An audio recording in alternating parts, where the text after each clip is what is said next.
네, 오늘은 제5강 성 어거스틴의 생애와 사상 공부를 하겠고요. 부제는 하나님의 도성과 인간의 도성으로 붙였습니다. 이것 같이 한번 로마서 13장 12절, 14절 말씀을 한번 같이 읽어보겠습니다. 시작. 자, 오늘 배울 강의 개요를 이제 좀 찾아보겠습니다. 어거스틴은 354년에서 430년을 살았어요. 그러니까 4세기 후반, 그 다음에 5세기 전반부를 살았습니다. 여러분, 이 시기에 이제 어떤 일들이 있었나, 앞에 우리가 배웠던 것을 한번 상기해 보면, 어거스틴이 살았던 시기는 교회사에 있어서 고대 시기 안에 삼위일체 신학과 기독론이 이제 형성되는 그 시기에 어거스틴이 살았다는 것을 우리가 이제 잘 생각을 해 볼 수 있습니다. 어거스틴은 서방교회에서 바울 다음으로 큰 신학적인 영향력을 끼치는 분입니다. 그런데 어거스틴의 위대함은 두 가지에 있었습니다. 첫 번째, 인간적으로 이분은 타락, 방황, 불신앙의 삶을 살다가 위대한 성인이 된 그런 인물이고요. 두 번째로 이분은 또 위대한 신학을 이제 형성시켰죠. 고대 시대에 만들어졌던 모든 신학을 다 끌어모아서 저수지 같은 역할을 해서 다 모았죠, 자기 안으로. 그리고 중세와 또 이제 종교개혁 시대의 근대로 이 신학 사상을 흘려보내는 중요한 역할을 했던 분입니다. 이분이 쓴 책이 이제 고백록이라고 하는 책인데요. 이 고백록은 confessions라고 이제 복수 형태가 돼 있어요. 그러니까 하나만 고백한 게 아니라 여러 가지로 고백한 거죠. 뭘 고백했습니까? 죄를 고백했어요. 이 죄를 고백하는 방법이 굉장히 독특했는데 이분의 신학은 내성법이라는 걸 쓴 거예요. 그래서 자기 내면의 세계, 자기 어렸을 때의 세계로 계속 추적해 들어간 거예요. 그래서 자기가 갓난 아기 때 저질렀던 죄부터 평생을 살면서 지었던 죄를 고백하는 그런 놀라운 그 작업을 했어요. 신학적 작업에서. 그런데 이분이 이 작업을 한 시기는 어거스틴의 인기와 존경이 최고에 달해 있을 때 이걸 한 거예요. 바꿔 얘기하면 여러분들이 나를 성인으로 생각하고 성자라고 생각하지만 나는 하나님 앞에 이런 죄인입니다. 고백한 거죠. 이게 더 훌륭한 거죠. 우리가 한경진 목사님이 이제 템플턴 상이라는 종교계의 노벨상이라고 하는 그 상을 받을 때 뭐라고 얘기를 했냐면 나는 신사참배한 죄인입니다. 그렇게 얘기를 했어요. 아무도 공개적으로 목사님들 중에 이제 그렇게 얘기한 사람이 없었거든요. 그러니까 그것은 하나님 앞에서 자기 인간적인 그 영광이 극에 달했을 때 그걸 다 놔버리는 그런 영성이라고 할까요? 이제 그런 게 있었던 것이죠. 그런데 죄를 고백한다는 것은 바꿔 얘기하면 하나님의 은혜에 감사하는 신앙을 고백하는 겁니다. 우리가 죄를 고백하면 당연히 감사가 나옵니다. 그래서 죄 고백은 감사와 찬양을 동반하게 돼 있어요. 우리 안에 감사와 찬양이 없는 것은 우리가 죄 고백을 하지 않기 때문이죠. 내 안에 죄가 있는 것을 볼 때마다 이 죄를 용서해 주시는 하나님의 은혜와 사랑을 감사할 수 있게 되는 것입니다. 이것이 두 개가 묶여 있다는 것을 우리가 항상 생각을 해야 됩니다. 이 그림을 보시면 일반인들이 생각하는 성자, 성인은 인생을 살아가면 살아갈수록 인간이 가지고 있는 능력이 점점 확대되고 하나님의 능력이 내 삶에서 점점 축소되는 것으로 그렇게 사람들은 생각을 해요. 그 사람은 법 없이 산다. 뭐 이렇게 말을 합니다. 그런데 진짜 성인들은 자기가 삶을 살면 살수록 자기는 죄인인 것을 느끼고 하나님의 능력과 하나님의 은혜가 내 삶 속에서 크다는 것을 고백을 하는 사람들입니다. 그래서 일반인이 생각하는 성자와 실제 성자가 생각하는 자기 자신은 이렇게 다르다는 것이죠. 여러분, 신앙이 깊어진다는 것은 무엇을 의미하는가? 그것은 사람 앞에 자기를 많이 드러내는 것이 아닙니다. 사도 바울은 세 가지 신앙 고백을 하죠. 하나님 앞에서 고백을 하는데 처음에는 사도 중에 지극히 작은 자다 이렇게 고백을 합니다. 더 신앙이 깊어지니까 안삭되어 나지 못한 자다 이렇게 고백을 합니다. 그 다음에 자기 인생을 마무리 지을 마지막 단계에 가서는 내가 죄인 중에 괴수였다. 예수 그리스도를 박해하고 십자가에 못 박는 일에 내가 참여했던 죄인 중에 괴수다. 이렇게 고백을 합니다. 두 번째로 어거스틴의 위대한 점은 중세 이후 신학사상의 기초를 형성한 것입니다. 아까도 얘기했지만 고대 신학사상을 종합했고 체계적으로 정리해서 중세와 근대로 흘려보냈어요. 그래서 중세의 많은 신학의 밑바닥에는 어거스틴이 깔려 있고, 그 다음에 중세가 신학적으로 많이 부패했을 때 종교개혁자들이 성서로 돌아가자, 교부로 돌아가자 이렇게 얘기했을 때 그때 말한 교부가 누구냐면 어거스틴입니다. 그래서 종교개혁자들 루터와 칼뱅은 어거스틴이 세워놓았던 은총론, 운동론으로 돌아가서 종교개혁을 하는데 엄청난 이제 기초를 어거스틴으로부터 배우게 됩니다. 화이트 헤드라고 하는 하버드 대학의 철학자가 있었어요. 화이트 헤드 이름, 우리 한국식으로 번역하면 백두죠. 백두산도 있는데 화이트 헤드. 이분이 이런 얘기를 해요. 현대 모든 신학은 어거스틴의 주석이다. 이렇게 말할 정도로 어거스틴은 모든 서방 신학의 뿌리를 놓은 사람입니다. 어거스틴이 위대한 성인이 되었던 조건은 두 가지입니다. 첫째, 기도하는 어머니가 있었습니다. 어머니 모니카. 얼마나 어거스틴이 속을 새겼는지 몰라요. 어린 나이에 타락하고 방탕한 삶을 살았어요. 이미 17세에 동거를 해가지고 18세에는 이미 아기를 가지고 있었어요. 결혼하지 않은 상태에서. 그런데도 이 방탕하는 아들을 포기하지 않고 끝까지 기도하는 어머니가 있었습니다. 두 번째로 어거스틴이 위대해지는 또 하나의 조건은 위대한 선생님이 있었다는 거죠. 엠브로시우스 주교라고 하는 탁월한 설교자이자 영적 스승이 있었습니다. 그래서 인생에서 좋은 선생님을 만나는 것은 정말로 중요한 일인 것 같아요. 저는 초등학교부터 대학을 졸업할 때까지 사실 제 마음속에 존경할 만한 선생님으로 기억되는 분은 없었어요. 그런데 신대원에 가서 제가 만난 선생님은 정말 학자였어요. 그래서 그분의 영향으로 저는 교회사를 공부하게 됐고, 제가 이제 교회사 학자가 되는 기반이 됐죠. 그리고 미국에 가서 공부할 때 제가 이제 석사 과정에서 이제 칼뱅을 공부했는데, 저를 지도했던 그 칼뱅을 가르쳤던 여자 교수님, 정말 그 본받을 만한 삶을 사시는 분이었어요. 이분하고 이제 같이 길을 걸어갔는데, 이분이 어느 날 딱 멈추는 거예요. 저는 혼자 걸어가고 있고. 이렇게 딱 돌아보니까 길을 걷는데 이분이 오지 않고 서 있는 거죠. 왜 그러세요? 그랬더니 자기는 잔디 위를 걷지 않는다는 거예요. 저는 무심결에 잔디 위를 이제 걷고 들어갔는데 이분은 거기서 딱 멈춰 서 있는 거죠. 그걸 보고 제가 충격을 받았고, 이분은 또 이제 미국에서 사시면서 자동차를 갖지 않고 사시는 분이었어요. 미국에서 차 없이 정말 살기 힘들거든요. 그렇게 검소하게 금욕적으로 살면서 학문적으로는 이제 세계적인 학자인데도 그런 분이셨고, 또 제가 이제 호주 가서 박사과정 할 때 지도하셨던 선생님은 너무 따뜻했어요. 원래 학자들은 좀 차고 정확하고 냉정하고 이제 그렇다는 이미지를 제가 갖고 있었는데, 저를 가르쳐 주신 그 교회사 이안 브로와드라고 하는 그 선생님은 정말 그 농부 같은 이미지, 정말 따뜻한 이미지로 제자들을 보살피고, 공부를 할 때도 항상 그 삶을 먼저 물어요.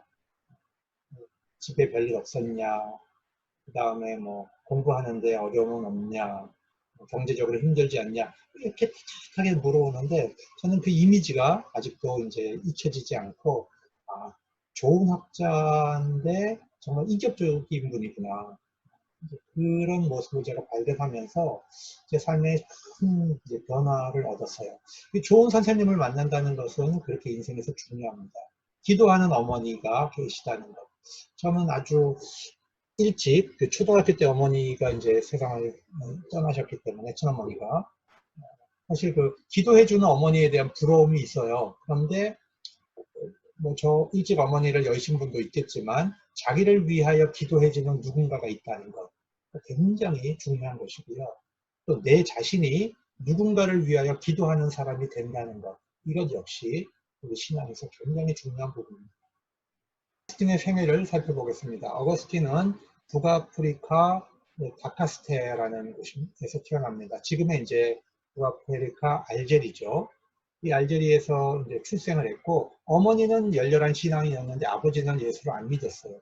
근데 어머니 모니카가 이제 기도를 많이 하는 분이었고 아버지가 이제 죽기 전에 회심하고 세상을 떠나게 됩니다. 어거스틴은 굉장히 우수한 두뇌를 가지고 있었는데 굉장히 불신앙적이고 반항이 심했던 아이였습니다. 여러분 이 지도를 보시면 지중해가 있고요. 여기 보시면 여기가 바로 그 어거스틴이 태어난 곳입니다. 그 다음에 어거스틴이 공부하러 이제 카르타고로 나가죠. 카르타고로 공부하러 갑니다. 우리가 지난주 강의에서 북아프리카 카르타고가 얼마나 중요한가를 우리가 이제 공부를 했습니다. 거기서 터툴리안이 나왔고 키프리안이 나왔고 또 어거스틴이 나왔죠. 그래서 고대 그 초반기 한 1000년 동안의 이 서방 신학은 이 북아프리카 지역 카르타고에서 나왔다고 하는 것을 기억을 해야 됩니다. 그리고 이제부터 방황이 시작이 됩니다. 윤리적 방황을 했고 지적인 방황을 했고 종교적 방황을 했어요. 할 수 있는 방황은 다 했죠. 17세에 카르타고에 가서 공부를 하면서 방탕한 생활을 하고 18세에 동거를 하면서 아데오다투스라고 하는 아주 그 아들을 이제 낳는데요. 이 시기에는 영국에 굉장히 탐닉을 해서 영국을 쫓아다니는 거죠. 영국에서 나오는 인물에 빠지고 거기에 어떤 심리적인 것도 있지만 사실은 굉장히 그 훗날 어거스틴은 이 부분에 대해서 감정과 육체와 이 낭만에 끌리는 그런 사랑에 빠져 있었다고 보고를 합니다. 그 다음에 지적인 방황을 하는데 이제 철학적 탐닉을 하죠. 머리 좋은 사람들이 이제 하는 방황인데 키케로에 이제 굉장히 빠져 있었어요. 훗날 고백록에서 이 시기를 생각하면서 이렇게 말해요. 오 하나님, 내 영혼이 하나님 안에서 안식을 얻을 때까지 나의 인생에는 진정한 휴식이 없었습니다. 그런 고백을 합니다. 그러니까 자기가 진리를 추구한다고 철학을 했지만 자기 영혼은 쉬지 못했다는 거예요. 파스칼의 이제 강세에 보면 그런 말이 나오는데 하나님께서는 우리 마음 안에 하나님이 아니면 채워지지 않는 그런 구멍을 만들어 놓으셨다. 그런 말을 해요. 그러니까 하나님만으로만 채워지는 그런 빈 공간이 있다는 것이죠. 그 다음에 종교적 방황을 합니다. 20대에 마니교에 들어가서 이제 9년간 방황을 하는데 우리가 이 마니교의 주장을 잘 이제 살펴보아야 합니다. 마니교는 이렇게 얘기하는 거예요. 이 세상은 보이지 않는 물질인 선과 악이라는 두 가지 물질로 구성이 되어 있어서 선과 악이 영원한 대립을 한다. 선과 악의 이율론이에요. 어떤 면에서. 그래서 내가 악을 행하는 것은 이 악이라는 물질이 나를 지배하기 때문이고 내가 선을 행할 때는 선이라는 물질이 나를 지배하는 것이다. 이렇게 가르쳤습니다. 그러면 마니교가 왜 이런 이론을 확산시켰냐 하면요. 신학에서 신정론이라는 게 있어요. 이게 뭐냐면 하나님은 과연 정의로우신가? 하나님이 정의롭다면 왜 이 세상에서는 악을 행하는 사람들이 잘 되는 것처럼 보이는가? 왜 저렇게 악독한 사람들이 잘 사는가? 이런 질문을 우리가 하게 되잖아요. 이거를 설명하는 것이 신학 중에 가장 어려운 부분이에요. 왜냐하면 재앙이 오잖아요. 어떤 자연 재앙이 왔을 때 왜 보면 그 착한 사람들, 정말 가난하고 불쌍한 사람들은 다 죽어나가고 힘있고 자기를 지키는 사람들은 또 살아남아서 또 주인 노릇하고 이런 역사가 반복되는데 그렇다면 정말 하나님은 살아계시는가? 왜 악을 허용하시냐? 이 문제에 대한 답을 해야 되는 거예요. 신학은. 그러다 보니까 이 마니교에서 얘기한 건 선의 원리와 악의 원리가 있는데 악의 원리가 커질 때는 무조건 선한 사람이든 선한 사람도 죽을 수밖에 없는 거고 선의 원리가 커지면 이제 선이 지배하는 사회가 된다. 그런 식의 대답을 이제 하게 된 거죠. 네. 그러나 사실은 이것은 이제 올바른 대답은 아닙니다. 네. 그래서 어거스틴이 여기에 많이 빠져 있다가 마니교의 그 대표 주자가 되는 사람을 이제 우연히 만나는데 자기가 고민했던 질문에 대답을 제대로 하는 것을 보고 굉장히 실망을 합니다. 그래서 이제 마니교에서 떠나게 되는데 마니교를 떠나게 될 때 이 사람이 이제 빠졌던 또 종교 철학이 이제 신플라톤주의입니다. 신플라톤주의라고 하는 것은요, 그 어거스틴이 로마에 가서 수사학을 가르쳤어요. 학생 그 당시는 수사학이 돈벌이가 좋았다는 것 같아요. 웅변을 하고 라틴어로 이제 논리적으로 설명하는 거, 이게 이제 수사학인데 학생들에게 이제 그 수사학 교사로서 살아갔는데 이때 이제 신플라톤주의에 빠져요. 신플라톤주의는 플로티누스라고 하는 이제 사람이 발전을 시켰는데 예를 들면 이제 이런 논리를 이제 피는 겁니다. 제가 칠판에다가 그림을 좀 그리겠습니다. 창조주, 모든 그 자연과 우주와 영혼을 이제 출발시키는 존재가 일자, 한문으로 써서 일자인데 영어로 하면 이제 완니스입니다. 완니스.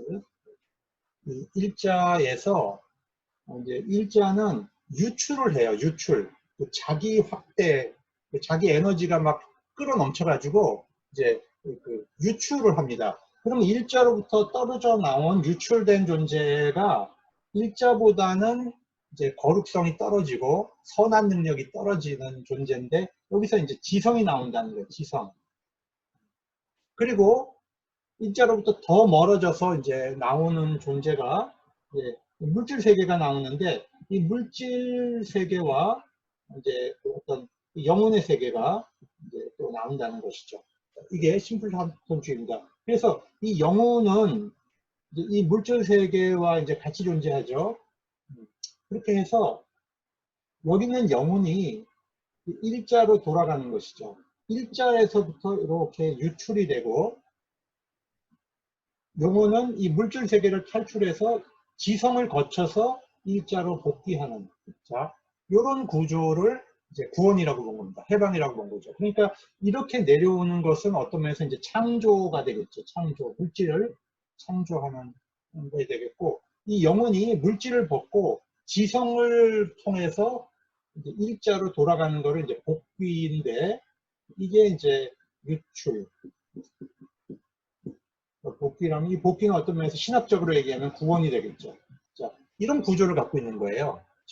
신플라톤주의는. 그런데 고전적 플라톤주의는 어떤 거였어요? 이렇게 이데아의 세계가 있고 여기가 보이는 물질 세계가 있다고 보는 거죠. 그래서 이데아의 세계에 있던 영혼이 타락을 해가지고 이 물질 세계에 와서 자기를 이제 씻어내는, 회개하는 기회를 갖고 이 물질을 벗어서 이데아로 복귀하는 것. 이게 이제 플라톤주의였다면 신플라톤주의는 좀 개념이 이제 좀 더 복잡해진 거죠. 여기서 무슨 개념이 생깁니까? 일자라는 개념이 들어오고 지성이라는 개념이 들어오는 거죠. 그리고 유출이라는, 여기는 없는 유출이라는 개념을 사용해서 이제 일자로부터 떨어져 나온 거죠. 그러니까 요 신플라톤주의에서의 굉장히 특징은 뭐냐면 신으로부터 멀어지면 멀어질수록 악해진다는 생각이에요. 신에서 멀어지면 멀어질수록 악한 존재가 된다는 거죠. 그러니까 이 물질 세계는 신으로부터 멀기 때문에 악하게 보는 거예요. 그리고 또 지성은 이 물질 세계 안에 있는 영혼이 반드시 일자로 돌아가기 위해서 거쳐야 하는 그런 관계가 되는 거죠. 자, 이게 신플라톤주의가 갖고 있는 구조입니다. 그러면 이걸 보면서 어거스틴은 이제 뭘 배웠냐? 아, 신은 물질이 아니라 영이구나 하는 것을 알게 된 거예요. 영. 이게 이제 영의 세계라는 거죠. 그리고 악은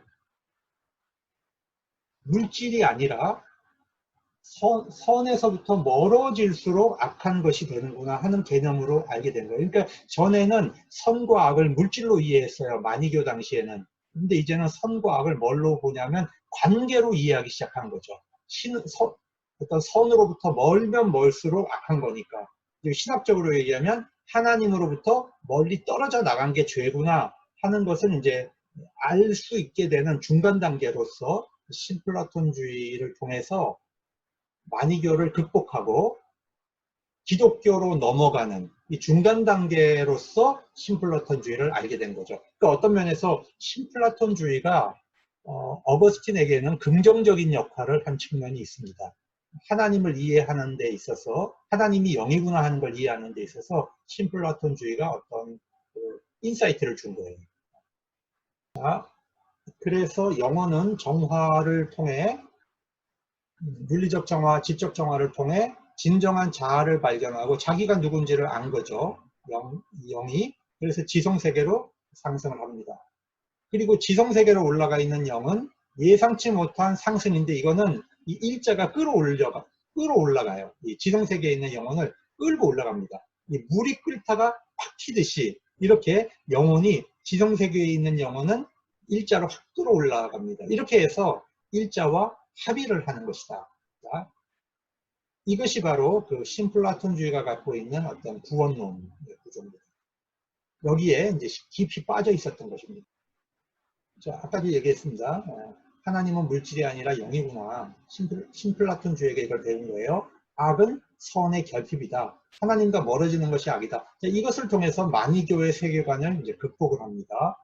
그 다음에 그 자연은 이제 일자로부터 유출된 거라고 배웠는데, 나중에 가서 어거스틴은 이제 성경을 읽으면서 하나님은 없는 데서 창조하셨구나, 무로부터 창조구나 하는 것을 또 배우면서 신플라톤주의를 극복하게 됩니다. 어머니 이야기를 하죠. 모니카는 암브로시우스, 밀라노의 주교인 암브로시우스를 계속 찾아가서 자기 아들 문제를 굉장히 많이 고민을 하고 상담을 했던 것 같아요. 그런데 이 암브로시우스가 굉장히 탁월한 설교자였거든요. 근데 이제 뭐라고 얘기하냐면, 가만히 둬라. 당신 아들은 책을 좋아하는 아이니까 공부를 하면서 오류를 깨닫게 된다. 기다려라. 눈물의 자식은 망하지 않는다. 이런 굉장히 유명한 말을 남깁니다. 그래서 이제 엄마는 어거스틴을 붙잡고 이 암브로시우스에게 계속 데리고 가서 설교를 듣게 합니다. 그런데 어거스틴은 수사학을 공부한 사람이잖아요. 그러니까 암브로시우스의 설교에 끌린 게 아니라 처음에 뭘 끌렸냐 하면, 암브로시우스가 사용하는 수사학에 끌렸어요. 화려한 라틴어 사용, 그 다음에 유창한 그 웅변술, 이런 것에 그 암브로시우스가 갖고 있는 재능에 끌려갖고 처음에 이제 듣는 거예요. 그러면서 너무 잘하는 거죠. 수사학적으로 탁월한 거죠. 거기에 끌리다 보니까 두 가지를 배우게 됩니다. 신앙이라고 하는 것이 미신적인 건 줄 알았는데 굉장히 합리적 근거를 갖고 있구나. 그러니까 그다음에 구약을 보면 굉장히 황당한 얘기가 많았어요. 막 바다가 갈라지고 막 기적이 일어나고, 이걸 굉장히 황당하게 생각을 했는데, 이 구약을 해석하는 것이 문자적 해석만 하는 게 아니라 알레고리칼한 해석도 가능하구나. 신비적인 해석을 할 때 다른 의미가 들어있구나 하는 것을 또 깨닫게 된 겁니다. 그러면서 자꾸 말씀을 듣다가 마음이 이제 바뀌기 시작한 거죠. 그래서 우리가 로마서 10장 17절에 보면, 믿음은 들음에서 나고 들음은 하나님의 말씀에서 나온다 그랬죠. 그러니까 믿음은 내가 만드는 것이 아니고요. 믿음은 하나님의 말씀으로부터 나에게 심겨지는 것이죠. 어떤 면에서. 자, 그러니까 어거스틴이 조금씩 이제 변화되기 시작을 합니다. 그런데 이 암브로시우스는 얼마나 그 위대한 목회자였냐 하면, 그러니까 데오도시우스 황제가 기독교를 이제 국교화시킨 황제거든요, 나중에. 그러니까 데오도시우스 황제가 기독교 황제인데, 이 데살로니가 주민들이 반란을 일으켰어요, 그 당시에. 그러니까 데살로니가에 가가지고 반란만 진압하고 끝난 게 아니고 반란했던 주민들을 대대적으로 학살을 합니다. 여기에 대해서 이제 암브로시우스가 황제의 행위에 대해서 이건 하나님의 뜻에 맞지 않는다. 그렇게 해서 황제가 돌아와서 예배를 드리려고 하니까 예배당에서 쫓아냈습니다. 당신은 손에 피를 묻혔고 하나님 앞에 죄를 졌기 때문에 성사에 참여할 수 없다. 당신 돌아가라. 그렇게 해서 쫓아내버립니다. 황제가 막 빌어도 그걸 받아주지 않고 쫓아내버렸어요. 얼마나 대단한 영적 권위를 갖고 있는 사람입니까? 사실상 황제 입장에서 보면 뭐 주교 정도 하나 정치 권력의 힘으로 죽일 수도 있는 거잖아요. 그런 위협이 있음에도 불구하고 암브로시우스는 영적 권한을 가지고 정치 권력의 범죄 행위를 꾸짖고 쫓아내는 그런 위대한 일을 합니다. 그래서 한 1년 정도 이제 참회 기간을 준 후에 황제가 그 미사에 참여하도록 허락을 해줍니다. 제가 이 이야기를 들을 때 굉장히 마음에 감동을 많이 받았어요. 우리나라 같으면 어떻게든지 그 정치 권력의 그 주변에 빌붙어서 뭔가 좀 떡고물 얻어먹으려고 하는 그런 잘못된 그 종교인들이 얼마나 많습니까? 옛날에 이명박 대통령 그 대통령 이제 출마하는 과정에 보수 목사들이 그 주변에 달라붙어 가지고 어떻게든지 이명박 대통령 만들어 놓고 자기가 거기에 정치적인 행세를 하려고 하는 사람들이 얼마나 많았습니까? 그때 그런 걸 비교해 보면 암브로시우스가 정말로 영적으로 대단한 사람이라는 것을 우리가 알 수가 있습니다. 이 그림이 바로 황제, 빨간 옷을 입고 있는 황제를 쫓아내는 암브로시우스 주교의 모습입니다.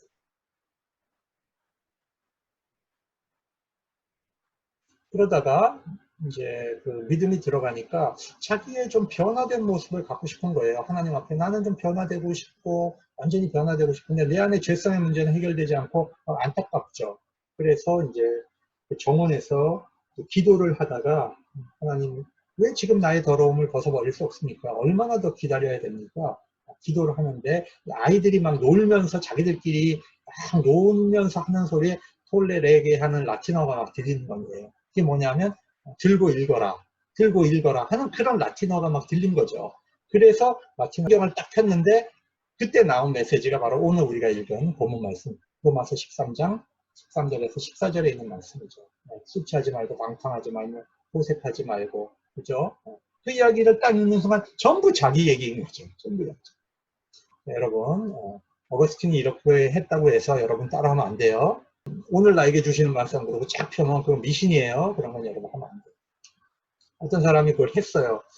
하나님 정말 요즘 하나님 음성도 잘 안 들리고 기도 응답도 잘 안 되는 것 같은데 제가 성경 한번 펴볼게요. 딱 폈는데 뭐 나왔는 줄 알아요? 가룟 유다가 목매어 죽으니라 그거 나왔어요. 그래가지고 이 사람이 하나님 이건 아닌 것 같아요. 제가 다시 한번 할게요.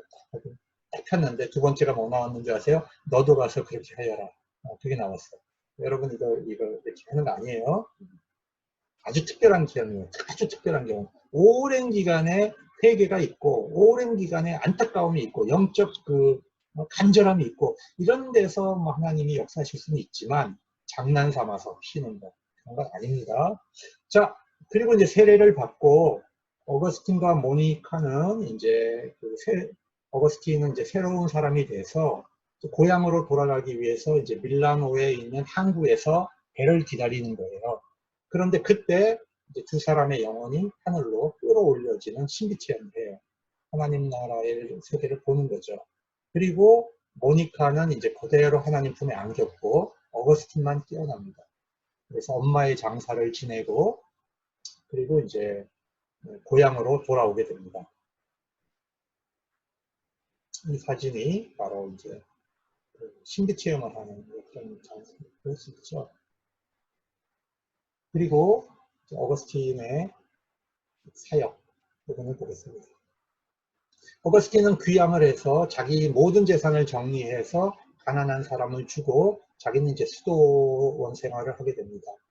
그러던 중에 17세 되던 그 자기 아들 아데오다투스가 이제 죽어요.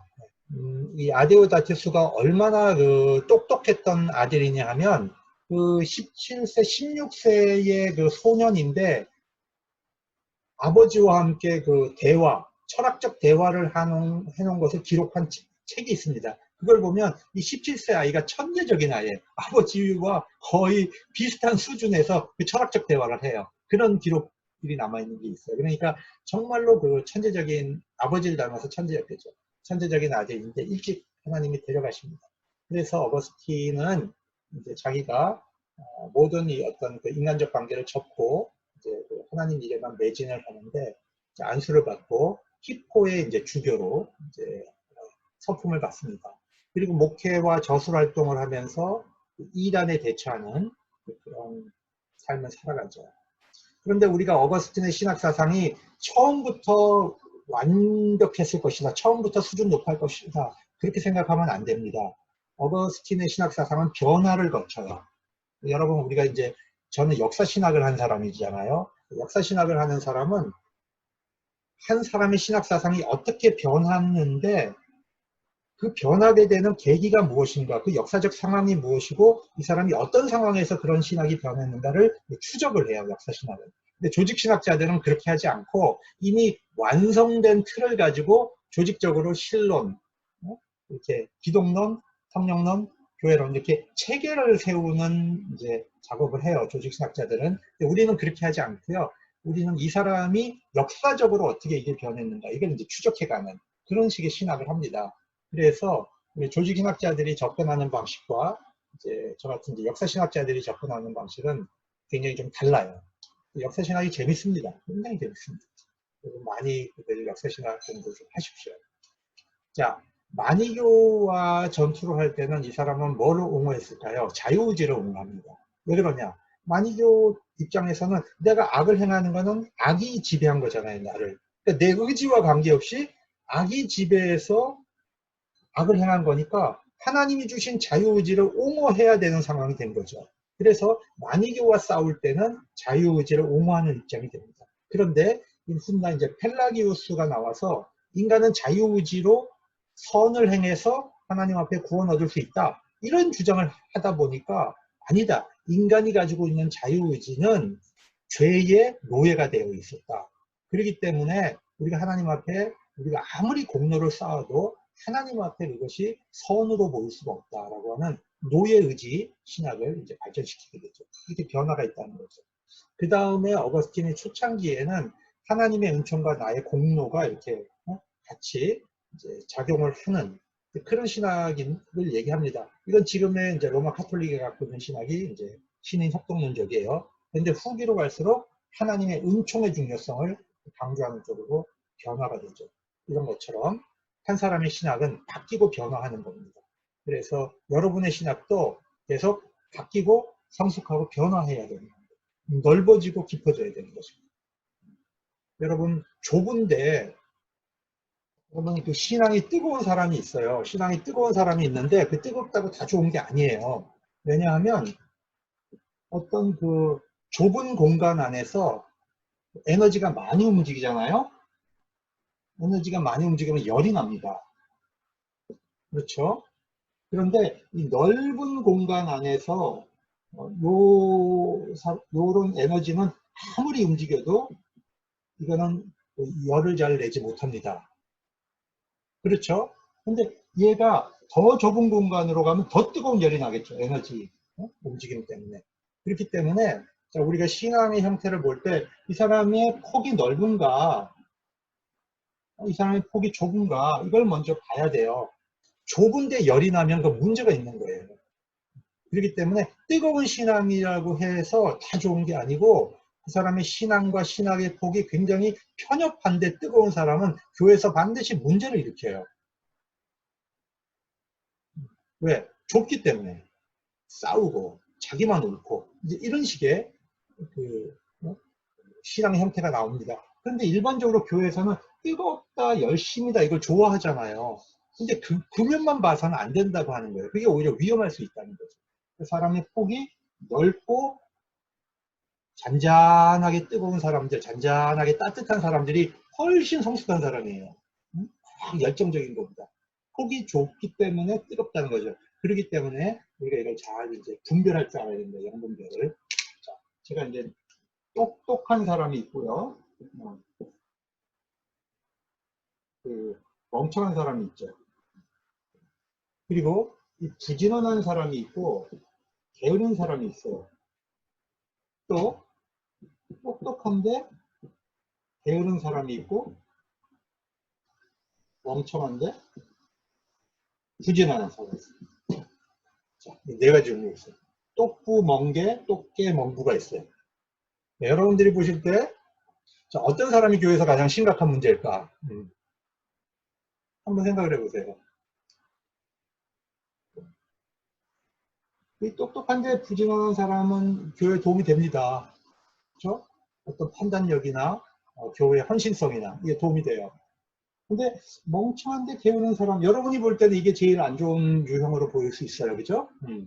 근데 똑똑한데 게으른 사람, 이것도 여러분이 볼 때는 좀, 이게 좀, 안 좋아하고, 뭐 똑똑한데 일을 안 하냐고. 근데 여러분, 제가 볼 때 가장 심각한 거는 이쪽에 있죠. 멍청한데 부지런해. 모든 교회에서 일어나는 사고는 부지런한 사람이 칩니다. 이 게으른 사람들은요, 사고 안 쳐요, 그냥. 멍청하던, 똑똑하던, 게으른 사람들 오히려 사고 안 쳐요. 부지런한데, 지혜가 부족한 사람들이 꼭 교회에서 문제를 일으키는 거죠. 그랬을 때, 여러분, 좁으면서 열이 많은 사람들, 이게 꼭 좋은 형태의 신앙인가?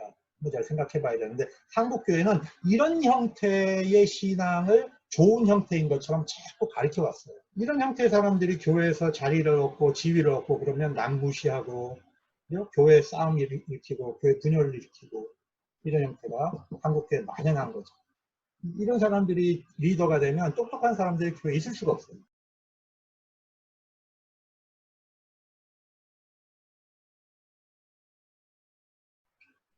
자, 무로부터의 창조라는 개념을 우리가 한번 생각해 봅시다. 이건 엑스 니힐로라고 해요, 라틴어로. 자, 고대 사람들은 이 창조가 어떻게 이루어졌다고 생각하냐면 신체의 일부로 만들어졌다고 생각해요. 신체의 일부로. 옛날 바벨론 신화에서는 이 마루둑이라는 신이 있었는데요. 이 마루둑 신화에 보면 자기 어머니 티아맛이라는 신이 이 마루둑 신의 권자를 노려요. 그래서 어머니와 전쟁을 해요. 그래서 어머니의 몸을 찢어요. 신의 몸을 찢어갖고 반으로 하늘을 만들고 반으로 땅을 만들어요. 이런 신화들이 있어요. 이게 뭐냐면 고대 신화는 전부 신의 일부예요. 우주가. 그렇기 때문에 우주 안에는 거룩한 신성이 있고 뭔가 신적인 요소가 있다고 이렇게 믿는 거예요. 그렇게 믿었던 거죠. 우주 안에. 범신론이 되는 이유가 바로 그런 겁니다. 그런데 어거스틴은 뭐라고 합니까? 어거스틴의 창조론에서 이제 제일 중요한 건 하나님은 없는 데서 있게 하셨다는 거죠. 없는 데서 있게 하셨다. 제가 쓴 책에서 여러분이 과학자와 하나님과의 대결을 보셨을 거예요. 그죠? 거기서 포인트는 뭡니까? 하나님은 없는 데서 있게 하셨는데 우리 인간들은 있는 것에서 있게 하는 거예요. 왜냐하면 인간 안에는 하나님의 형상이 있기 때문에 하나님을 모방하려고 합니다. 그래서 인간은 창조적이고 그 다음에 발명도 해내요. 그러나 없는 데서 있게 하는 것은 인간의 영역이 아니죠. 하나님은 없는 것에서 있게 하셨다. 우리가 그것을 생각할 때 이것을 우리의 신앙으로 한번 유추해 보자고요. 무슨 의미가 있냐? 우리의 육체, 우리의 정신, 우리의 생명, 우리의 영혼, 이거 본래 있었던 것이 아니에요. 어떤 사람은 영혼 불멸 사상을 갖고 있거든요. 원래 하나님에게 있었던 거다, 우리의 영혼이. 그런데 하나님이 육체를 태어날 때마다 하나씩 점지해 주시는 거다. 뭐 이런 식의 사고를 해요. 그렇지 않아요. 우리의 영혼도 하나님의 피조된 거죠. 하나님이 창조하신 것입니다. 그래서 내 안에 있는 믿음, 이거 내 거 아닙니다. 하나님이 주신 거죠. 어떤 학자가 이제 강연을 하면서 이제 자기 경험을 얘기를 하는데 서울대라서 신입생들을 놓고 강의할 기회가 있었대요. 그래서 이제 이렇게 질문했다는 겁니다. 여러분들이 서울대 들어올 수 있었던 것이 나의 능력 때문에 들어올 수 있었다고 하는 사람 손 들어봐라 그랬더니 한 70%가 손을 들더라는 거죠. 그래갖고 야단을 쳤다는 거죠. 너희들이 서울대 올 수 있었던 것은 너희 부모들의 머리가 좋았고 너희 집안이 뭔가 갖추고 있는 것이 있었고 너가 대학을 올 수 있을 때까지 너를 도와줬던 수많은 사람들의 노력이 있고 니들이 좋은 학원 갈 수 있었던 거고 그런 것이 뒷받침됐기 때문에 오늘날 네가 있는 거지 어떻게 너희는 너의 능력으로 서울대로 왔다고 생각하느냐. 그런 사고를 갖고 있기 때문에 이기적인 존재가 되는 거고 이 좋은 머리를 갖고도 남한테 봉사할 수 있는 사람이 못 되는 것이다. 이렇게 야단을 쳤다고 그러는데 맞아요. 우리의 우리됨은 은혜죠. 사도 바울이 이제 그렇게 얘기하는 거잖아요. 그래서 나의 나담은 하나님의 은혜다. 그래서 교만은 나의 나됨이 내 안에 있는 것 때문에 오늘 내가 있다라고 생각하는 것은 교만입니다.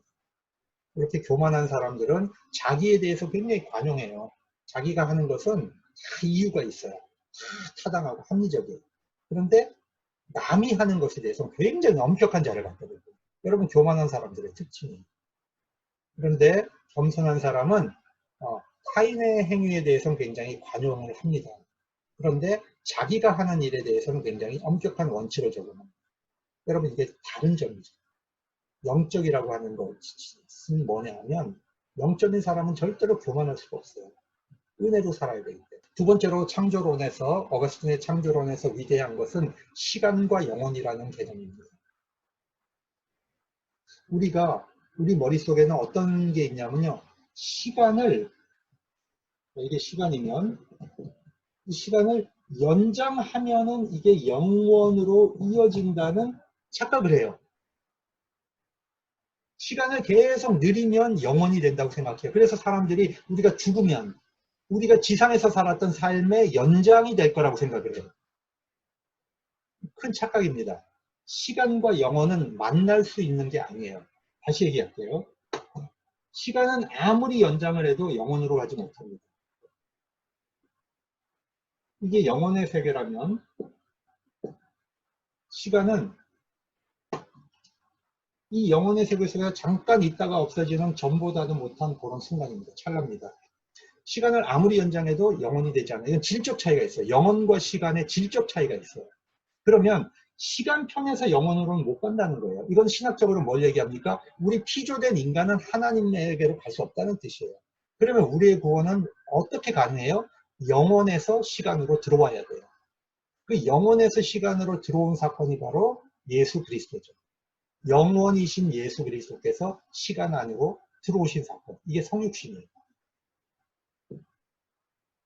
자, 이 개념을 우리가 잘 이해해야 됩니다. 시간과 영혼은, 그래서 시간도 피조물이에요.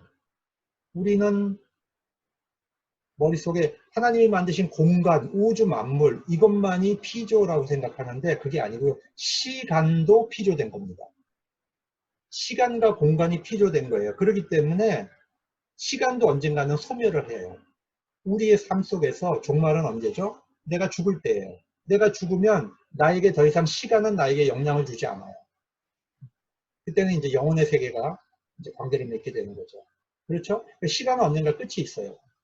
우리가 살고 있는 이 우주의 시간, 역사의 시간, 이것도 언젠가는 끝이 있어요. 왜? 피조물이니까. 피조물은 언젠가는 끝이 있는 것입니다. 이것을 어거스틴이 얘기한 거예요. 대단하죠? 그래서 우리 인간의 종말은 이제 반드시 오는데, 끝이 오는데, 우리는 인간의 역사를 보면서 두 가지 종류의 사람이 있어요. 어떤 사람은 인간이 막 노력을 해서 역사를 발전시킨다고 생각해요. 진보, 역사의 진보. 마지막은 다 평화롭고 전쟁도 없고 행복한 나라가 올 거라는 유토피아를 가지고 있어요. 이런 식의 사고를 이제 유토피아라고 하죠. 원래 그 막스주의도 이런 유토피아에서 시작이 되는 거죠. 계급이 없는 사회. 그런데 인간이 만드는 역사는 절대로 그런 유토피아에 갈 수가 없습니다. 자, 그 낙관론은 맞지 않아요. 그런데 또 어떤 사람들은 극단적 비관론을 갖고 있어요. 이 지구는, 하나님 만드신 지구는 다 불타 없어질 거라고 생각해.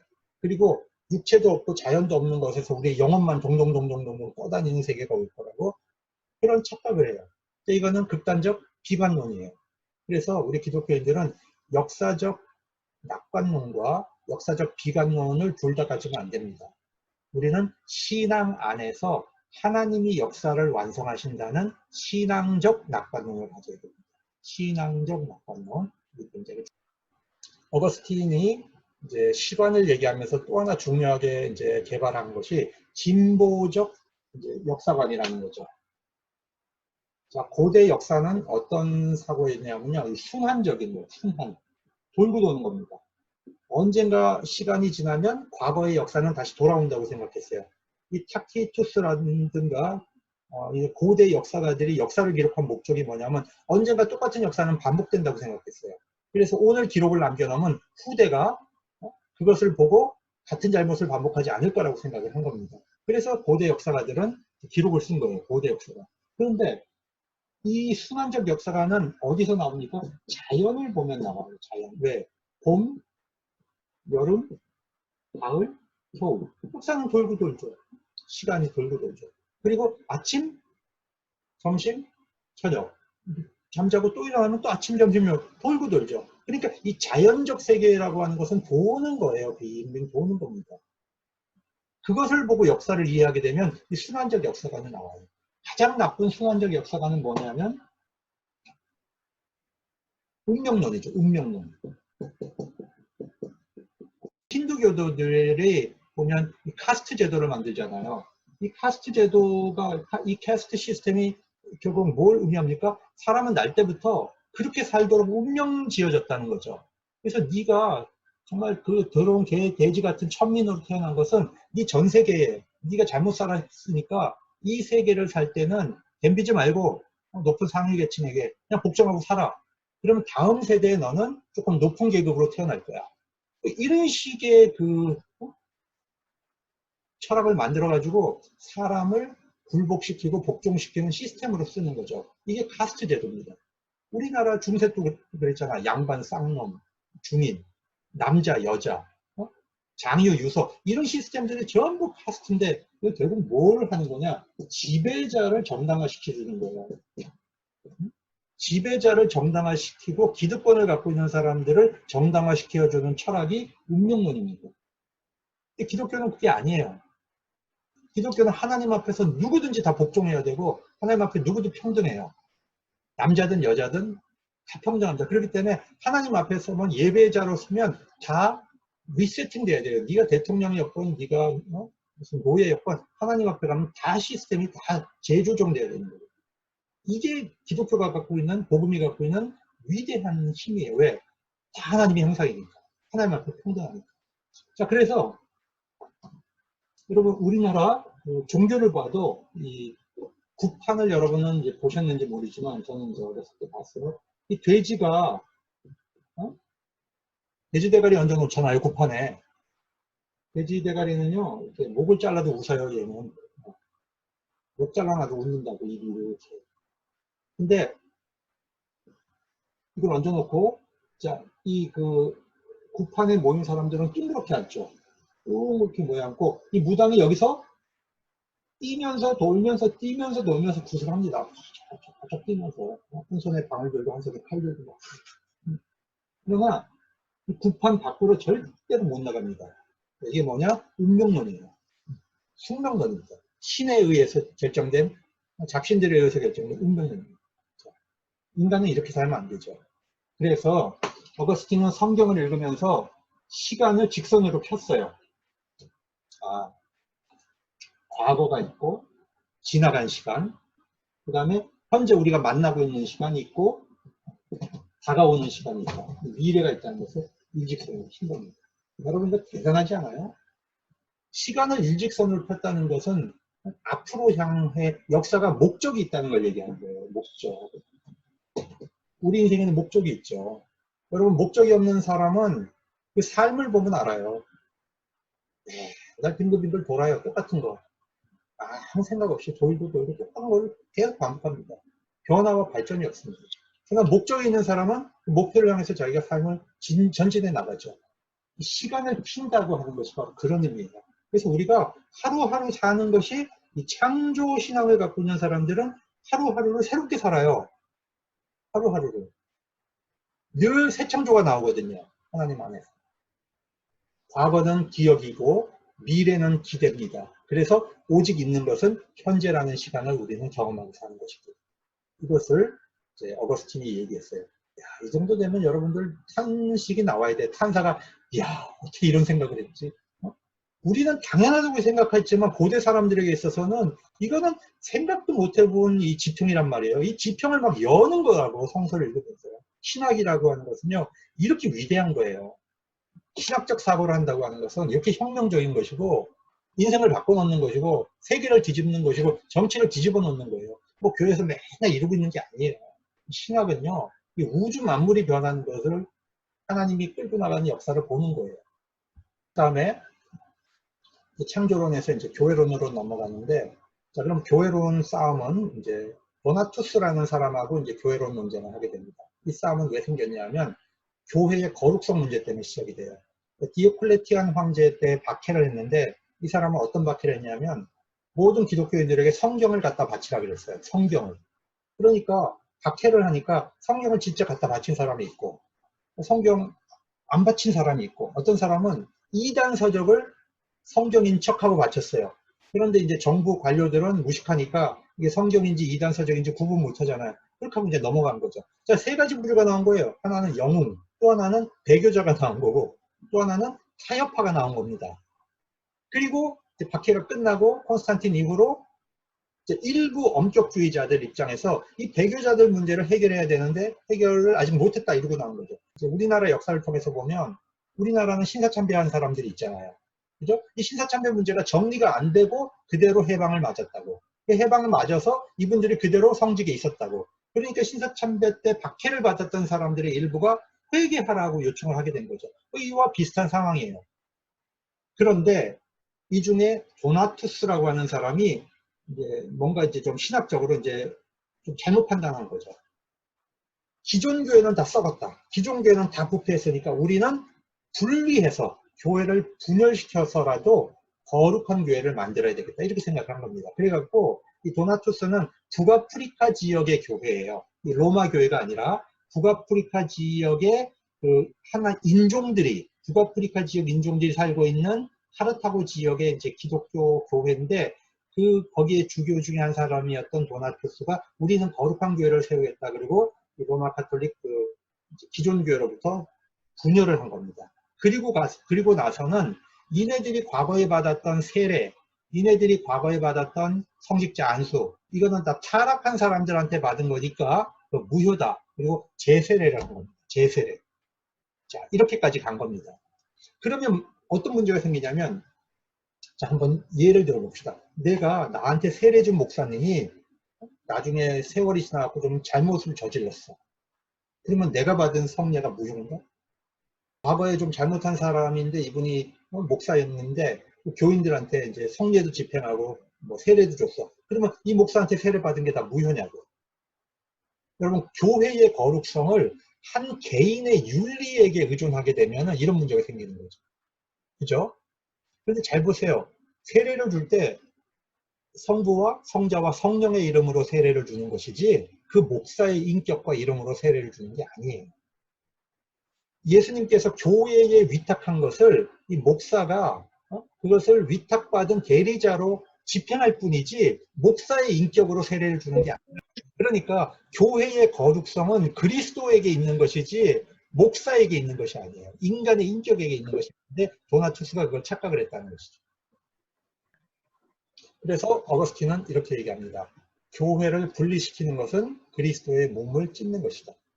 교회는 하나의 거룩하고 보편적이고 사도적인 교회다. 381년 콘스탄티노플 신조에서 얘기하고 있는 교회론을 얘기하면서 교회를 찢으면 안 된다. 그리고 처음에는 도나투스파 쪽 사람들을 이제 교육을 했어요. 어거스틴이 교육해서 다시 그 기존 교회로 돌아오도록 그렇게 가르쳤습니다. 그런데 도나투스파 쪽에서 교인들을 뺏기지 않기 위해서 폭력을 사용해서 그걸 막은 겁니다. 그러니까 황제 입장에서는 결국 그렇게 분리가 되면은 정치가 분리되는 거잖아요.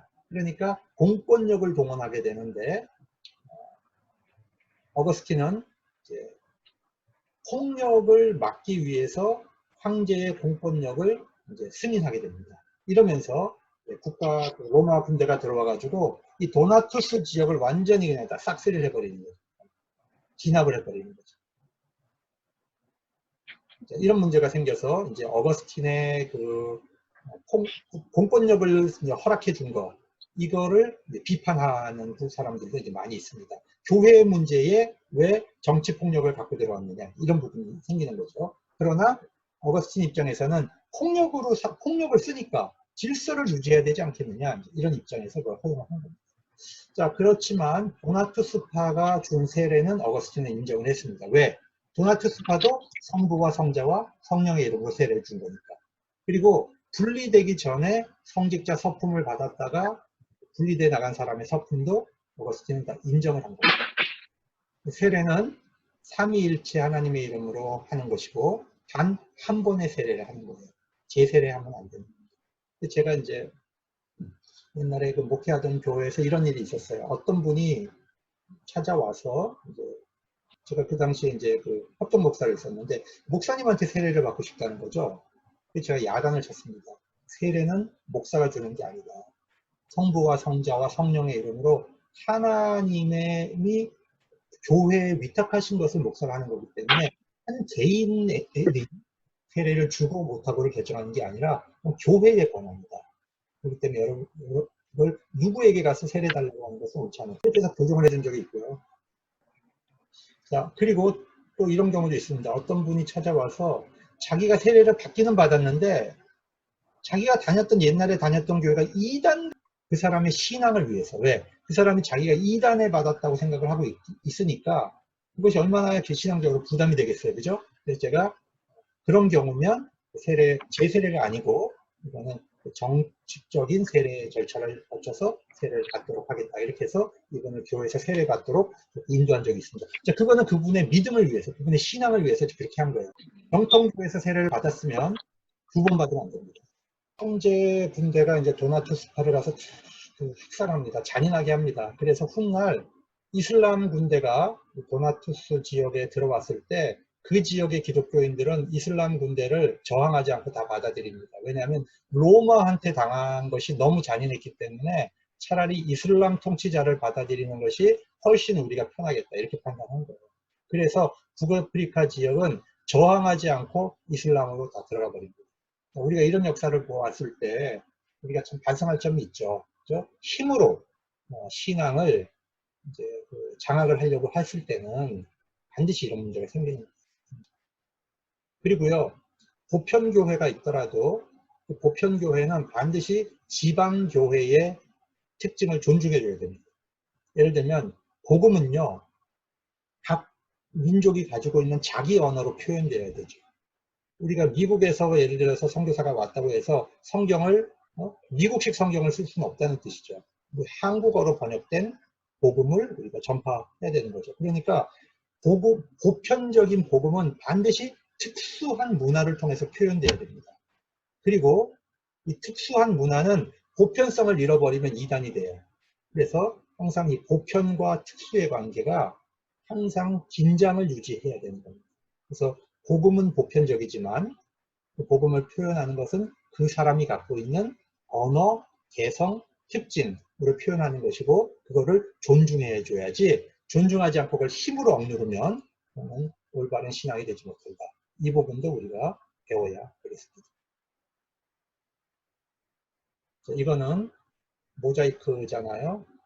이건 뭐냐면 도나투스파를 학살할 때 이런 식으로 죽였다는 거예요.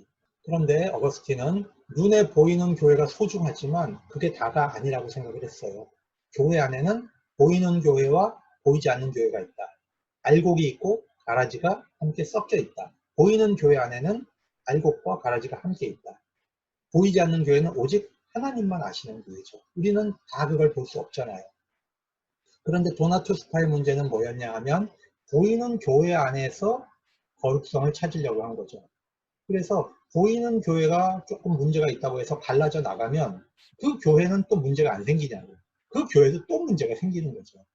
그렇기 때문에 교회의 거룩성을 그리스도의 몸에 둬야지 사람에게 뒀을 때는 계속적으로 분열할 수밖에 없는 문제입니다.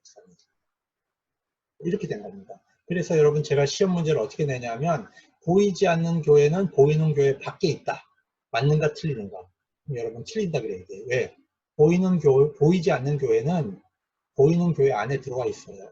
상당 부분. 그렇기 때문에 보이는 교회 안에서 하나님을 찾아야지 보이는 교회 밖으로 뛰쳐나간다고 해서 거기에 새로운 교회가 있는 것이 아니라는 뜻입니다.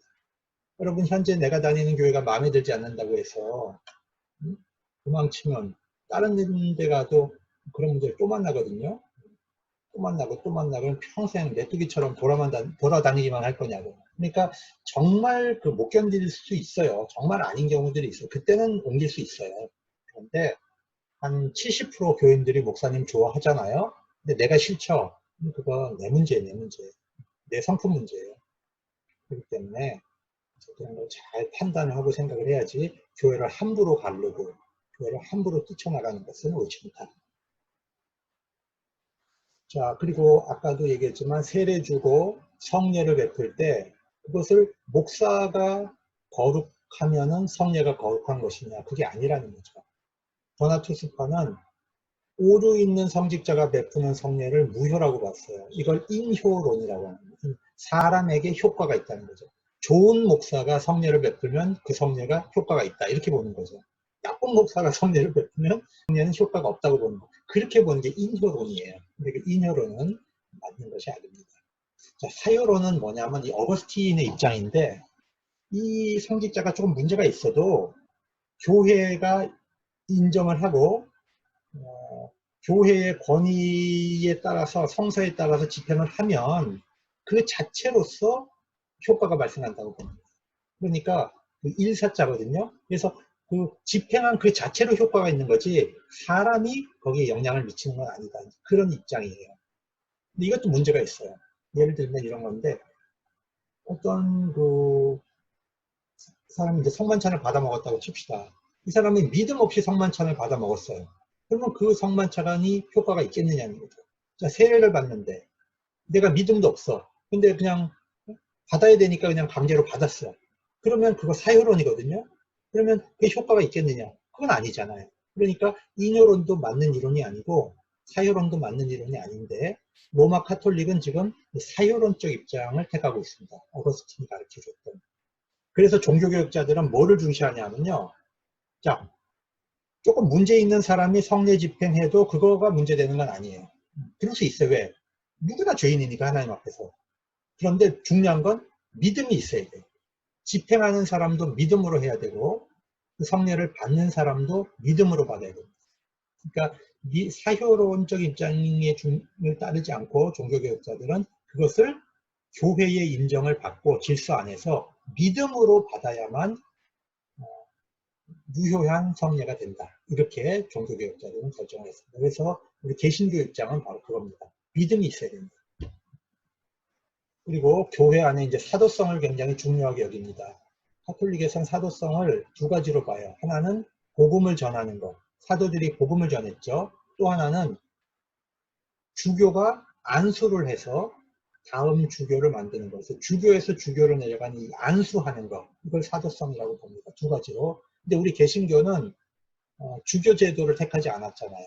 루터도 주교가 아니었죠. 그냥 일반 이제 수도사였는데 종교개혁을 해서 루터교회가 생긴 거고, 칼뱅도 목사나 주교가 아니었죠. 칼뱅도 그냥 종교개혁을 하면서 설교자로서 목회자가 된 것이죠. 그러니까 우리 개신교는 안수에서 내려오는 주교 전통을 받지는 않았습니다. 그래서 카톨릭이 개신교가 집행하는 성만찬을 인정 안 하려고 하는 거예요. 왜? 주교를 통해서만 내려가야 된다. 이렇게 주장을 하는 거죠. 근데 우리 개신교에서 사도성은 복음을 전하는 것이지 꼭 그 안수 자체가 사도성의 전부가 아니다. 이렇게 보는 겁니다. 그래서 우리 개신교회는 참된 사도직은 복음을 전하는 것이다. 그렇게 봅니다. 자, 이거는 어거스틴도 그렇게 본 거예요. 어거스틴도 참된 사도직은 복음을 전하는 것이다. 그리고 구원은 세례와 성례에 묶이지 않는다. 천주교에서는요, 반드시 세례 받아야 됩니다. 구원받으려면. 그리고 성례에 참여를 해야 됩니다. 그런데 어거스틴은 하나님의 주권과 예정에 의해서 구원이 집행되는 것이기 때문에 구원을 세례와 성례에 묶어둬서는 안 된다. 이렇게 봅니다. 그러니까 이런 입장은 천주교에서 이 예정론의 입장을 받아들일 수가 없습니다. 그래서 천주교회는, 오늘날 천주교회는 어거스틴의 은총론은 받아들이지만 어거스틴의 예정론은 받아들이지 않습니다. 이제 펠라기우스 얘기하고 그 다음에 끝으로 두 왕국설, 땅의 도성과 하나님의 도성, 그 얘기 두 개만 더 하면 이제 맞춰지는데요. 이 펠라기우스가 진짜 중요합니다. 자, 은총론은 펠라기우스하고 논쟁하면서 만들어지는 겁니다. 교회로는 누구하고 싸우면서 만들어집니까? 도나투스하고 이제 논쟁을 하면서 만들어지는 것이죠. 창조론 같은 경우에는 이제 굉장히 만이교하고 또 논쟁을 하면서 만들어지는 것이죠. 그러니까 모든 신학의 발전은 신학 논쟁을 통해서 발전해요. 펠라기우스는 영국의 수도사였습니다. 이 사람은 이제 금욕주의자입니다. 로마에서 교회개혁을 주장했기 때문에 교회개혁을 바라는 많은 그 귀족 여성들이, 귀족 귀부인들이 그 펠라기우스를 많이 따랐습니다. 그런데 펠라기우스 주장을 가만히 살펴보면 굉장히 독특한 주장을 이제 하고 있었습니다. 아담이 죽은 것은 자기가 지은 죄 때문에 죽은 것이 아니라 아담은 언젠가는 죽게 돼 있었다는 거죠. 언젠가는 죽게 돼 있었고 아담이 영원히 살 수는 없는 거 아니냐. 꼭 죄와는 상관없이 어차피 죽을 운명이었다. 그리고 두 번째, 아담이 지은 죄는 아담에게만 영향을 끼치는 거지 왜 나한테까지 영향을 끼치냐. 왜 아담의 죄가 인류에게 영향을 끼치냐. 여러분 이거 굉장히 재밌는 주장이에요. 고대 사람들은 이렇게 생각할 머리가 없었어요. 아담의 죄는 당연히 아담 때문에 내가 죄인이라고 생각을 했지 아담의 죄와 나의 죄가 무슨 상관이 있느냐. 그건 오늘날 계몽주의를 거친 현대인들이 생각하는 개념을 고대 5세기에 펠라기우스가 생각을 한 겁니다.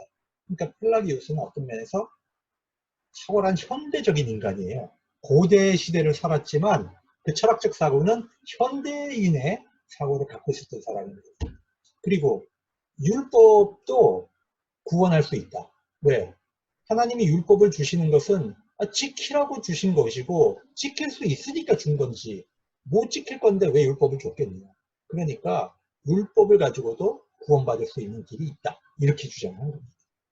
그리고 그리스도 이전에도 죄 없이 살다가 죽은 사람이 있다. 그 다음에 갓 태어난 아기는 죄 지은 일이 없는데 얘가 의지적으로 얘가 무슨 죄가 있냐. 갓 태어난 아기는 죄가 없다. 그럼 이건 우리가 한번 잘 생각해 봐야 돼요. 이런 질문을 받잖아요. 아기가 태어나자마자 죽었는데 걔는 천당 가요 지옥 가요? 이렇게 우리가 질문을 받잖아요.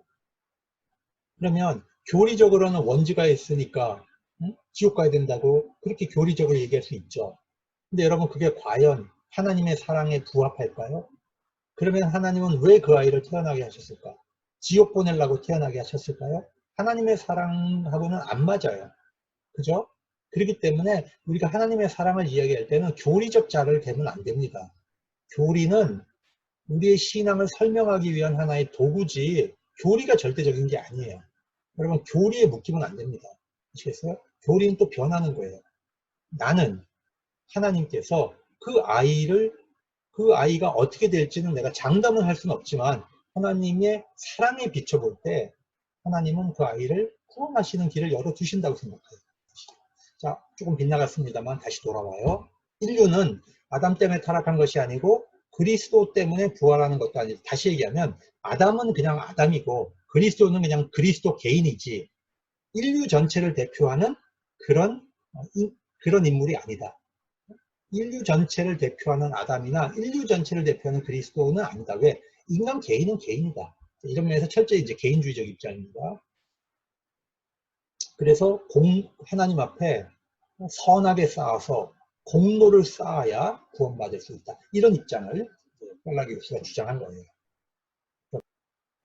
요약하면 이런 겁니다. 인간은 자유의지로 죄 짓지 않을 능력이 있다는 거죠. 그럼 무슨 얘기입니까? 자기 힘으로 자기를 구원할 수 있어요. 그러면 하나님의 은총은 필요 없습니다. 그러면 예수님이 십자가에 달려 돌아가신 거 이거 다 무효, 의미가 없어요. 성경이 그대로부터 구원자를 예언해 온 거 이거 다 부정됩니다. 그러니까 기독론 전체가 예수 그리스도의 기독론 전체가 다 부정되는 거죠. 은총이 부정되기 때문에. 이래서 어거스틴은 이 펠라기우스주의와 목숨을 걸고 신학적 논쟁을 하게 되는 것입니다. 펠라기우스는 뭘 주장합니까? 자유의지론을 주장합니다. 인간은 자기 힘으로 자기 의지로 구원받을 수 있다는 거죠. 그런데 어거스틴은 어떤 사람입니까? 자기가 과거에 방탕해봤던 사람이에요. 죄의 힘이, 죄의 유혹이 얼마나 큰지를 아는 거죠. 인간의 의지가 갖고는 자기 힘으로 죄를 못 이긴다는 걸 아는 겁니다. 그렇기 때문에 인간은 죄 짓지 않을 능력이 없다라고 얘기하는 거예요. 이걸 요약을 하면 포세 논 빼까레, 논 포세 논 빼까레 두 개로 이제 딱 요약이 됩니다. 저를 보세요 이제. 포세 논 빼까레. 라틴어로 이런 말 정도는 이제 뭐냐면 이 포세라고 하는 것은 가능성이에요. possibility. possibility. 자, 논 빼까레는 이 논은 낫이죠. not. 이 빼까레는 죄 짓는 거거든요. to sin.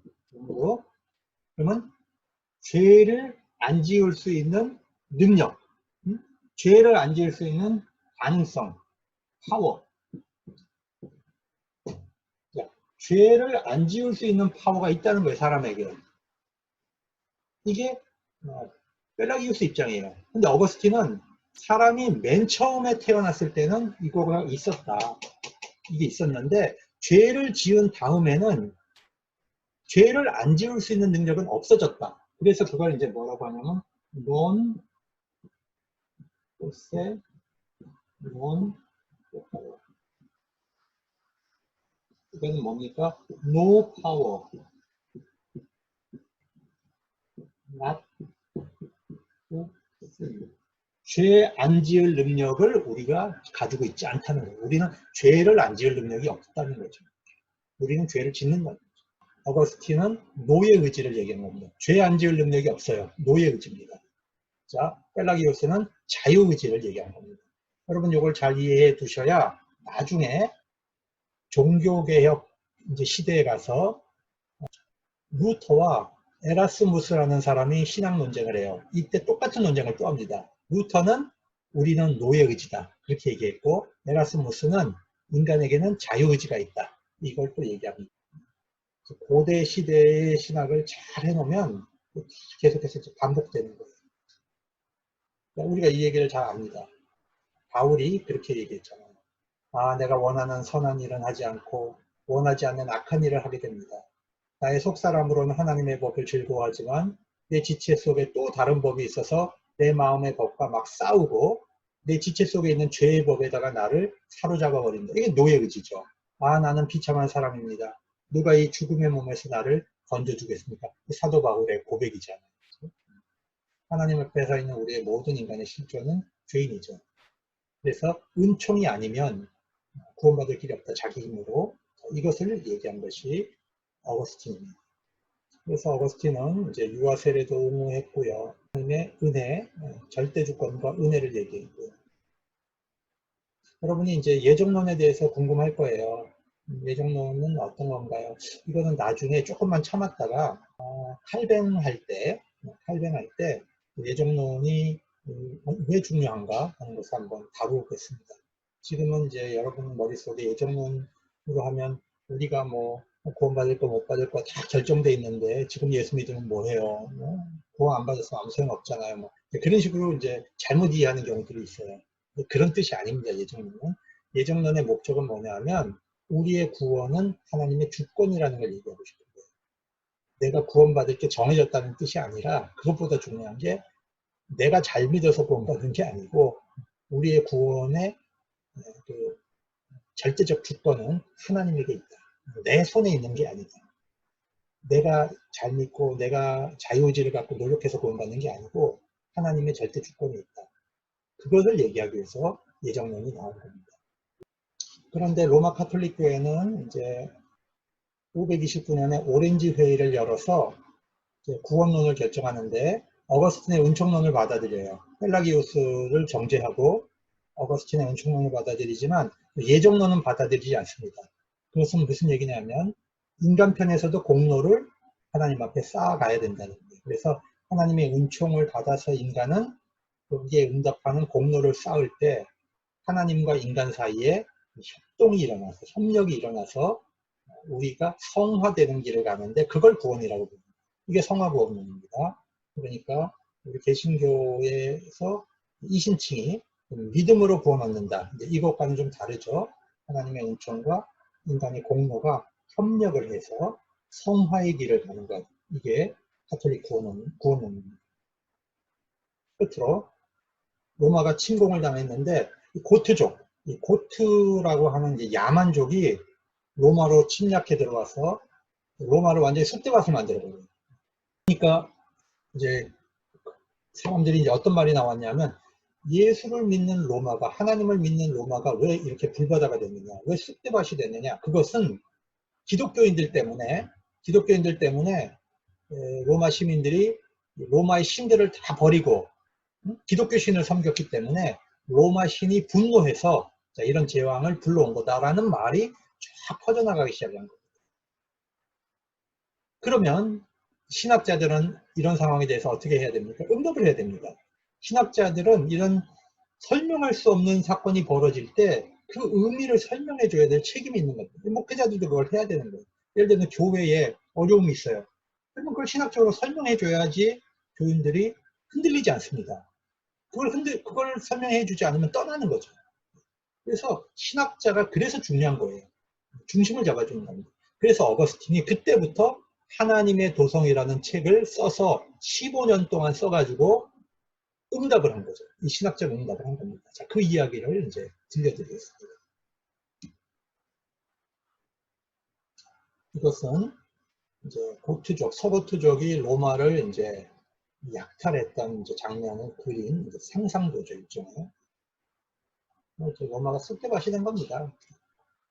그래서 이제 금을 엄청나게 모아서 갖다 주고 이제 고트족이 물러가게 되죠. 어거스틴의 하나님의 도성이라는 책은 두 개의 도성이 있다는 거예요. 지상의 도성이 있고 하나님의 도성이 있다는 겁니다. 이 지상의 도성은 어떤 도성이냐? 교만의 도성이고 자기에 대한 사랑과 하나님에 대한 경멸로 건설되는 나라가 지상의 도시다. 그리고 이 도성은 인간들에게 막 칭찬받고 싶어하는 도시라는 거죠. 그러나 이런 도성은 언젠가는 멸망한다는 겁니다. 그런데 그와는 반대로 하나님의 도성은 사랑으로 건설되는 도성이에요. 교만으로 건설되는 게 아니고 사랑으로. 그리고 하나님에 대한 사랑과 자기에 대한 부정으로 건설된다는 겁니다. 양심의 증인이신 하나님으로부터 칭찬받으려는 도시다. 이 도시는 영원히 지속되고 나중에 완성된다고 보는 겁니다. 여기서 이 사랑의 질서라는 것을 굉장히 강조하는데 여러분 사랑의 질서는 제일 먼저 하나님을 사랑해야 되고 그 다음에 인간을 사랑해야 되고 그 다음에 동물을 사랑해야 되고 그 다음에 식물을 사랑해야 되고 그 다음에 이제 광물을 사랑해야 된다. 이런 주장을 합니다. 근데 고대 시대 사람들에게 이거는 뭐 너무나 당연하게 여겨지는 그런 어떤 개념이겠죠. 근데 이것이 왜 의미가 있냐면 오늘날 현대인들이 사랑하는 사랑의 질서의 순서와 한번 비교를 해보면 이게 답이 딱 나와요. 오늘날 현대인들이 가장 사랑하는 게 뭡니까? 그럼 광물질을 가장 사랑합니다. 다이아몬드, 골드, 금. 바꿔 얘기하면 돈이죠, 돈. 돈을 사랑합니다. 그 다음에 뭘 사랑합니까? 그 다음에 여러분 먹방, 먹는 걸 사랑하죠. 현대인들은, 특히 한국인들은 지금 어디 먹방이 있다 그러면 그 힘든 거 찾아갑니다. 그럼 뭔데도 찾아가요. 비싸도 찾아가서 먹습니다. 이게 뭘 사랑하는 거죠? 식물을 제일 사랑해요. 돈 다음에. 돈 있는 사람은 식물을 사랑해요. 배를 사랑해요. 그 다음에 뭘 사랑합니까? 동물을 사랑해, 동물. 사람보다도 이 애완동물을 더 사랑해요, 이제. 사람은 뭐 배신을 한다나, 검은 머리 동물은 키우면 안 된다나, 뭐 이러면서 고양이하고 개를 더 좋아하는 거죠. 그러면서 그 다음에 순서가 사람이고, 성경의 말씀대로 그 마음에 하나님 두기를 싫어하죠. 현대인들의 특징이. 그러니까 정확하게 사랑의 순서가 지금 어거스틴이 얘기한 것과 이제 정반대죠. 하나님의 도성은 이제 이런 도성이 아니라는 거죠.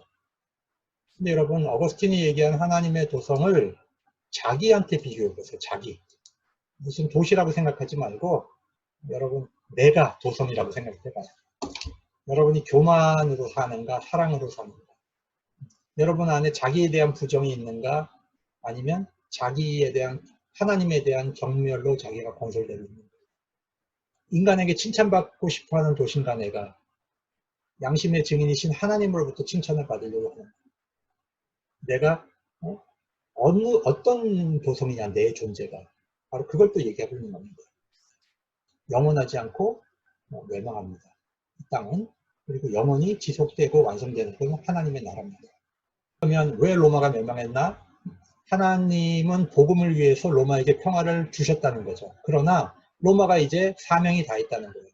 그러면 로마는 죄와 우상숭배했던 과거에 얼마나 많은 죄를 졌어요, 로마가. 얼마나 많은 우상숭배했어요. 그 범죄에 대한 책임을 지면서 멸망하는 것이지, 한 도시가 영원한 것이 아니라는 거죠. 그러나 문명세계, 우리가 살고 있는 문명세계가 하나님 나라가 아니기 때문에 하나님의 도성은 영원하지만 지상의 도성은 영원하지 않다는 거죠. 이 지상의 나라들이 끊임없는 문명이 왔다 갔어요. 여러분, 우리 역사 속에서 바벨론 제국도 문명도 왔다 갔고, 페르시아 제국도 왔다 갔고, 로마 문명도 왔다 갔고, 그죠? 그 다음에 뭐 영국, 대영 제국도 왔다 갔다 사라졌고, 지금 이제 미국이 이제 장악을 하고 있죠. 그렇지만 이 미국이라는 제국도 영원하지 않아요. 하나님의 도성만이 영원한 것이지 이 땅의 도시는 왔다가 사명이 끝나면 사라지는 것이죠. 그렇기 때문에 로마가 멸망한다고 해서 하나님 나라가 지장받는 것이 아니다. 절대로 흔들리지 마라. 하나님의 나라는 영원히 간다. 그리고 이 땅에는 교회가 있고, 교회는 하나님 나라는 아니지만 본질과 의도에서는 하나님 나라를 이 땅에서 비춰주는 존재다. 그렇기 때문에 제국이 무너진다고 해서 신앙에 흔들리지 말아라. 이런 답변을 하는 겁니다. 이게 바로 어거스틴의 하나님의 도성이라고 하는. 마지막으로 저 한 번만 더 보십시오. 이게 왜 중요한지 설명할게요. 우리가 종말론을 가질 때 이 세상이 점점 좋아져서 하나님 나라가 되는 게 아니에요. 절대로. 인간의 문명과 세계가 좋아져서 하나님 나라로 가는 게 아니에요. 하나님의 나라는 하나님의 주권으로 완성돼요. 인간의 노력으로 완성되는 게 아니라 하나님의 주권으로 완성돼요. 그렇기 때문에 우리가 이 세상을 살아갈 때에 하나님의 나라를 꿈꾸고 기도하고 하나님의 나라에 헌신하면서 우리가 살아갈 때 완성은 하나님이 하시는 것이지 인간이 그것을 완성시키는 것이 아니라는 것을 어거스틴을 통해서 배우게 되는 것입니다. 우리에게는 땅의 시민권과 하늘의 시민권이 있죠. 땅의 시민권과 하늘의 시민권은 사실상 별개입니다. 우리가 땅의 시민으로 살지만 하늘의 시민권은 이제 이 땅에 속한 것이 아닙니다. 그래서 많은 제국들이 자기의 제국을 종교적으로 표방하고 싶어 해요. 예를 들면은 로마 같은 경우도 이 로마 제국이 우리가 이제 하나님의 선택을 받은 나라야. 로마 제국은 바로 하나님의 나라야. 이렇게 얘기하고 싶어 하는 겁니다.